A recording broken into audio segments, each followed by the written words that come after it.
अपने पसंदीदा शो के फुल एपिसोड देखने के लिए अभी डाउनलोड करें दंगल प्ले ऐप।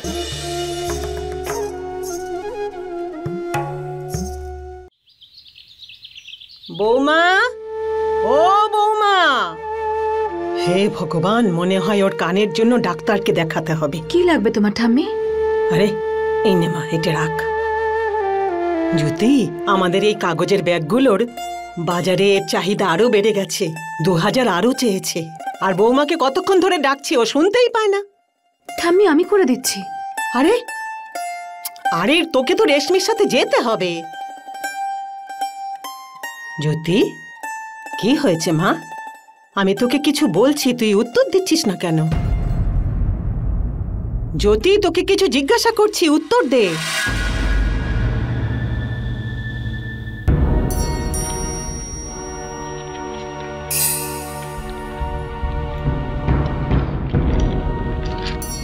সরি ঠাম্মি, আসলে আমি অন্য একটা কিছু নিয়ে ভাবছিলাম। ওই আমি দেখা করিনি ওনার সাথে। কেন? আসলে ওখানকার পরিবেশ আমার একদম ভালো লাগেনি। অন্য কোথাও গিয়ে চেষ্টা করব। হ্যাঁ দীপু। হ্যাঁ দিদি, মায়ের সাথে যাচ্ছি আমি। আরে আমি এটা জিজ্ঞেস করার জন্য ফোন করেছিলাম যে কি কি কি বললেন কি কুমার বাবু?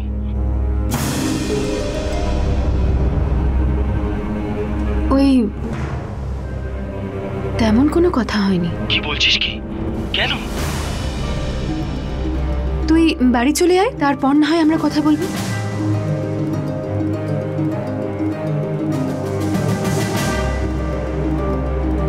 হ্যাঁ হ্যাঁ ঠিক আছে, বাই। দীপু বলছিল যে কমিশনারের সেক্রেটারির সাথে ওর আলাপ আছে, আমি দেখা করতে যাব ওনার সাথে। দিদি, যদি আপনার আপত্তি না থাকে আমি গিয়ে ওনার সাথে দেখা করে আসি। দিদি, জানি না আমার কেন এরকম মনে হয় আপনার মনে কুমারবাবু আছেন। না মানে আমি বলতে চাই কুমারবাবুর সাহায্যে আমি ন্যায় পেতে পারি। রেশমি, কিন্তু আমি বলছি না, ওই আপনি যদি না চান তাহলে যাব না। আমি তো শুধু আপনাকে আমার পাশে চাই সব সময়। দিদি, আমার কুমারবাবুকে অন্যদের মতো মনে হয় না, তাই আমার মনে হলো যে যাই হোক, ছেড়ে দিন। আরে তোমার যখন মনে হয়েছে তুমি যাও না, দেখা করতে আপত্তি কি? ডুবন্ত ব্যক্তি যা পায় তাকেই আঁকড়ে ধরে।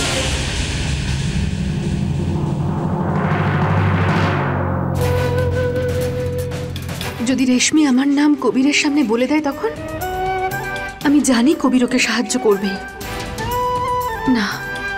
ওকে না পাঠালে স্বার্থপরতা করা হবে।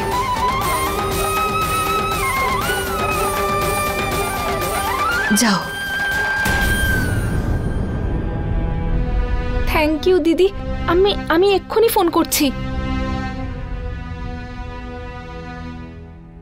হ্যালো, হ্যাঁ বলুন।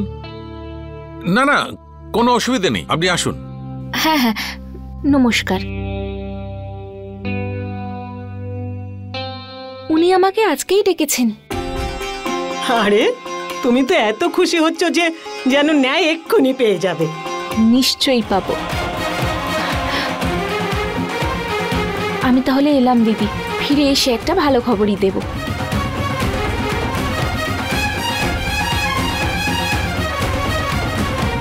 রেশমি,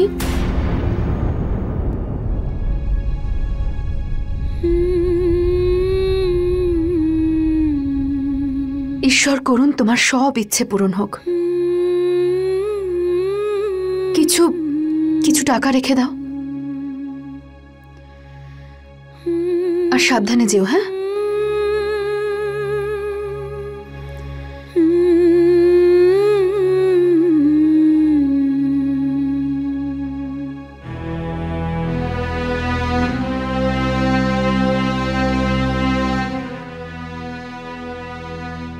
জ্যোতি, কি হয়েছে মা? তুই এরকম আচরণ কেন করছিস মা? আমি তুই রেশমির সাথেও গেলি না, কি হয়েছে?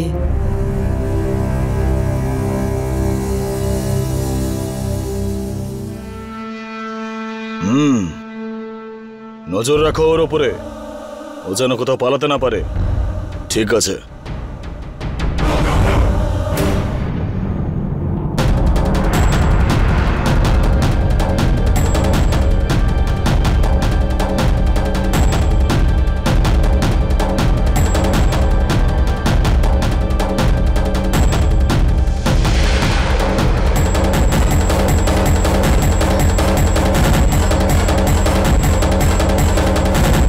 কি ব্যাপার, আজকে তোর নুপুরের আওয়াজ শুনতে পেলাম না? মনে হচ্ছে আজকে কোনো একটা বিপদ হবেই হবে। মানে? ওই ওই ভাসুর ঠাকুর কাউকে একটা ফোনে অদ্ভুত অদ্ভুত কথা বলছিলেন যে পাখিটা যেন না বাঁচতে পারে, ওকে মেরে ফেলতে হবে। কি সব বাজে কথা বলছিস তখন থেকে? পরিষ্কার করে বল না। আজকে আমাদের বাড়িতে কোনো একটা পাপ হবে দিদি। হ্যাঁ,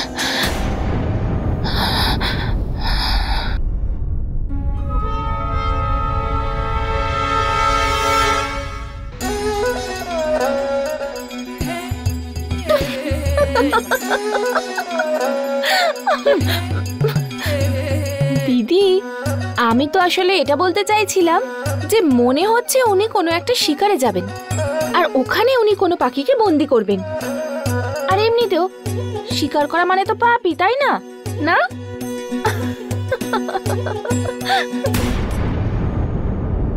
এই মহলে পাপ পুণ্যের পরিভাষা এই মহলের পুরুষরাই ঠিক করে। জানি না কবে কে এর শিকার হয়ে যেতে পারে।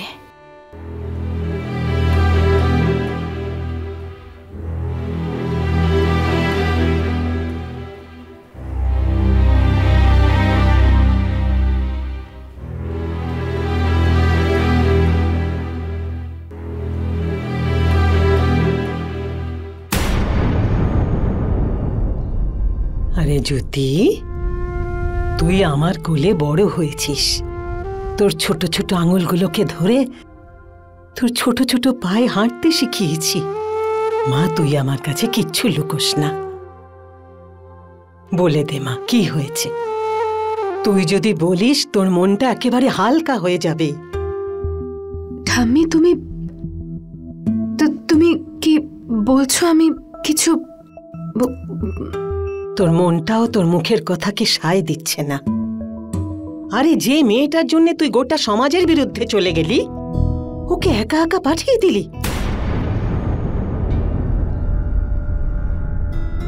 তোর এই চোখের জলও সত্যিটাকে লুকোনোর চেষ্টা করছে। প্লিজ ঠাম্মি, তুমি আমাকে বাধ্য করো না, আমি তোমাকে কিচ্ছু বলতে পারবো না। দেখ জ্যোতি, আমি তোকে এইভাবে কষ্টের মধ্যে দেখতে পারবো না। কেন দেখা করলি না কুমার সাহেবের সাথে? কেন? কারণ কুমার সাহেবই কবির। কি করে দেখা করবো ওর সাথে? আমি নিজে ওকে আমার জীবন থেকে দূরে করে দিয়েছি। কিন্তু সবাই কত ভালোবাসে ওকে ঠাম্মি, জানো? সবাই বলছে ও নাকি ওর জীবনটা জনসেবায় সমর্পণ করে দিয়েছে। বলেছিলাম না আমি যে ঈশ্বর তোকে একটা নিশ্চয়ই সুযোগ দেবেন। আর দেখ, সুযোগ দিয়েছেন। আর মা, পেছনে তাকাস না। এটা তোর সততার ফল মা, যে ঈশ্বর রেশমিকে পাঠিয়েছেন, মাধ্যম করেছেন কবিরের কাছে পৌঁছানোর জন্য। না, আর তুই পিছিয়ে যাস না। না ঠাম্মি, আমি একটা ডিভোর্সি মেয়ে, ওকে অপমান ছাড়া জীবনে আর কিচ্ছু দিতে পারবো না। তোর ভালোবাসা ওকে যতটা খুশি করতে পারে, গোটা সংসারের জয় জয়কার ওকে ততটা খুশি করতে পারবে না। একটা কথা বলতো, তুই কি কবিরকে ভুলতে পেরেছিস? আমি দেখেছি তুই রাত্রিবেলা উঠে উঠে ওর ছবির সাথে কথা বলিস।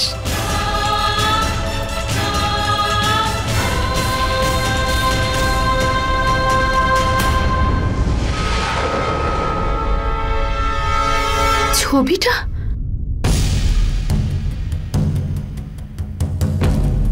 এখানে যে ছবিটা ছিল সেটা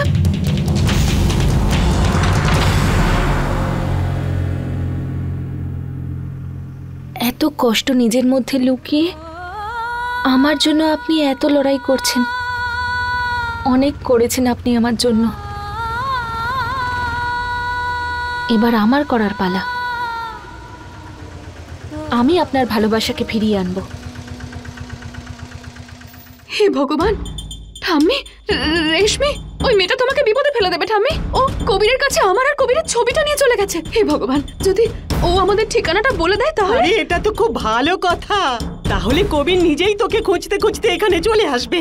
আর দেখে নিস মা, এইবার তোদের মিল হবেই। এটা ভগবানের ইচ্ছে। না, রেশমিকে খোঁজার কোনো প্রয়োজন নেই জ্যোতি, কোনো প্রয়োজন নেই মা। না ঠাম্মি, যদি আমার কপালে লেখা থাকতো তাহলে কবিরের বাড়ির লোক সেভাবে আমাকে অপমান করে ফিরে যেত না। আমাদের রাতারাতি বাড়িও ছাড়তে হতো না, আর বাবাও আমাদেরকে ছেড়ে চলে যেত না। এখন কি করবেন মেয়র সাহেব? যেই শহরে জ্যোতি আছে কবিরও সেখানেই গেছে, আর আজ নয়তো কাল ওরা দুজন সামনাসামনি হবেই। আর তারপর কবিরের জেদের কাছে আপনাকে ঝুঁকতে হবে, কারণ ও তো আপনার পার্টির ফেস, আর ওর নামেই আপনি ভোট পাবেন। আর আমার বোনের মেয়ে রাগিনী। তুমি তো সারাদিন ধরে ওই রাগিনীর রাগই শুনিয়ে যাচ্ছ আমাকে। জ্যোতির ব্যাপারে চিন্তা করবার তো সময় আমায় দিচ্ছ না। ভাবার কি আছে বাবা, আমার লোক ওখানেই আছে। তুমি আদেশ দিলেই তুলে আনবো জ্যোতিকে। হ্যাঁ, কেন নয়? ওকে তুলে নিয়ে মহলেই চলে আসো। বরযাত্রীর খরচও বেঁচে যাবে। কি করবো আমি তোমার সঙ্গে? আমার হাইকমান্ড আমাকে টিকিট দিয়েছে ইলেকশনের জন্য। অনেক কষ্টে আমাদের পার্টির ভাবমূর্তি ভালো হয়েছে। একটা ভুল পদক্ষেপ, ব্যাস একটা, আর আমার সমস্ত পরিশ্রম জলে তলিয়ে যাবে। কিন্তু জ্যোতিকে তো মেরে ফেলতেই হবে। আরে জ্যোতি জ্যোতি জ্যোতি জ্যোতি জ্যোতি, এই মহলে ওর নাম এতবার হয় যাতে মনে হয় যে মহলটা ওরই আর আমরা ওর ভাড়াটে। যদি আপনি এই মুহূর্তে কিছু না করেন তাহলে আপনার এই কথাটা সত্যি হতে সময় লাগবে না মেয়র সাহেব।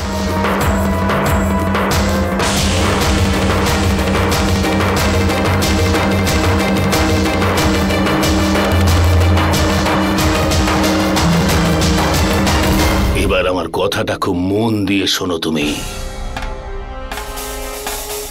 আমার কাছে একটা পরিকল্পনা আছে।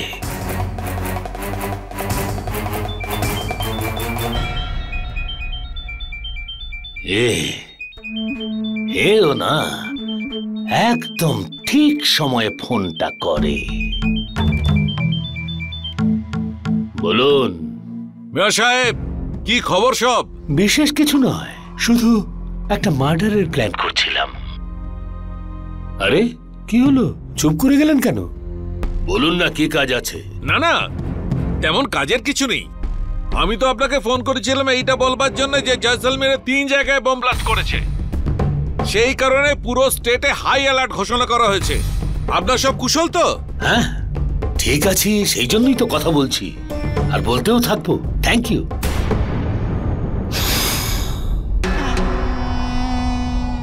শোনো, পুরো রাজস্থানে হাই অ্যালার্ট চলছে। যে কোনো সময় যে কোনো জায়গায় বম ব্লাস্ট হতে পারে।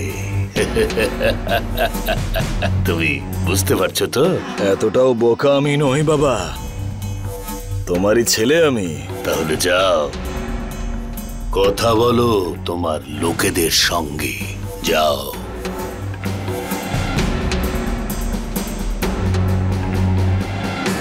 কিন্তু তার আগে কবিরকে ওখান থেকে বের করে আনতে হবে। মনোহর বাবু, আগে ওই মেয়েটা আসলো না এখনো?